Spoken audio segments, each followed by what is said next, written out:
ముఖ్యమంత్రి గారు నారా చంద్రబాబు నాయుడు గారు వారు గమనించి మన ఆంధ్రప్రదేశ్ ప్రజలందరూ కూడా కాస్త యోగా వైపు మళ్లించాలనేటువంటి ఒక సదుద్దేశమైన ఈ రోజున మన ఒక నెల రోజుల ముందు నుంచే దీన్ని మనకి ప్రాక్టీస్ చేయడం ప్రారంభించారు.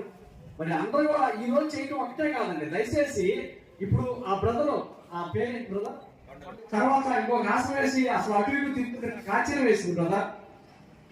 అట్లాగా అందరూ కానీ మనిషి యాక్టివ్ గా ఉంటాం కానీ ఉదయం పూట యాక్టివ్ గా మనం కొన్ని పనులు చేస్తే సాయంత్రం దాకా ఉంటుంది ఆ యాక్టివ్నెస్.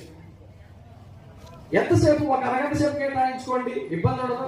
ఎవరైనా కానీ ఇట్లా చేయాలనేటువంటి ఒక సదుద్దేశమైన మన ముఖ్యమంత్రి గారు ప్రవేశపెట్టినటువంటి ఈ యోగా కార్యక్రమాన్ని ముందు కూడా దీన్ని కొనసాగించాలని కోరుకుంటూ మీ అందరూ కూడా నేను మనస్ఫూర్తిగా అభినందిస్తున్నాను. వచ్చారు, యోగాకి వచ్చారు, చాలా సంతోషం. అంటే మా బ్రదర్ పేరు కూడా వారు చాలా బాగా మంచి ఆసనాలు చూపించారు.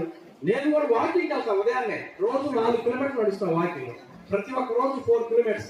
ఆసనాలు అయితే నాకు ఐడియా లేదు కానీ వాకింగ్ మాత్రం 4 కిలోమీటర్లు నడుస్తాను. ఆరోగ్యం అనేది ఒక వయసు వచ్చిన తర్వాత కోట్లు అవసరం అవుతాయా, డబ్బులు అవసరం అవుతాయా?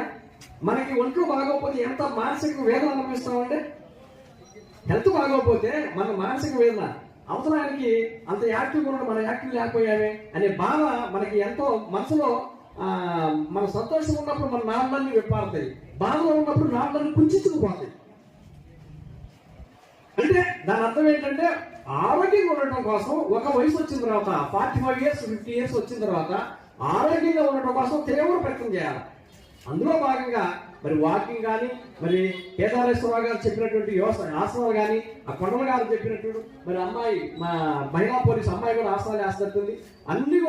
ఇవన్నీ కూడా ఆరోగ్యం కాపాడుకోవడం కోసం ఒక వయసు వచ్చిన తర్వాత ఆరోగ్యం కాపాడుకుంటే మనకి చాలా పెద్ద ధనం. ఆరోగ్యమే మహాభాగ్యం. ఇది నేను మీకు చాలా క్లియర్ గా తెలుసు, అందరికీ తెలుసు. దాన్ని మనసా వాచ అందరూ కూడా పాటించాలని కోరుకుంటూ మీ అందరూ కూడా నాకు ఈ అవకాశం ఇచ్చినటువంటి హృదయపూర్వక నమస్కారాలు తెలియజేసుకుంటున్నాను. ధన్యవాదాలండి. ఇవాళ నారా చంద్రబాబు నాయుడు గారు మరి యోగా దినోత్సవాన్ని పెట్టడం మనందరికీ ఆనందకరం. మనం ఎప్పుడు చేయలేనివి ఇవాళ ఒక 50 మంది అన్నా చేయగలిగాం. ఈ యోగా చేయటం వాళ్ళది కాదండి, మన పూర్వీకులు ఈ యోగాలు ఈ ఆసనాలు చేయబట్టి ఆ రోజుల్లో వాళ్ళు 100 సంవత్సరాలు 110 సంవత్సరాలు బతకగలిగారు. కానీ ఇవాళ మానవుడు సుఖపడ్డ నుంచి 60 సంవత్సరాలకే చనిపోతున్నాడు.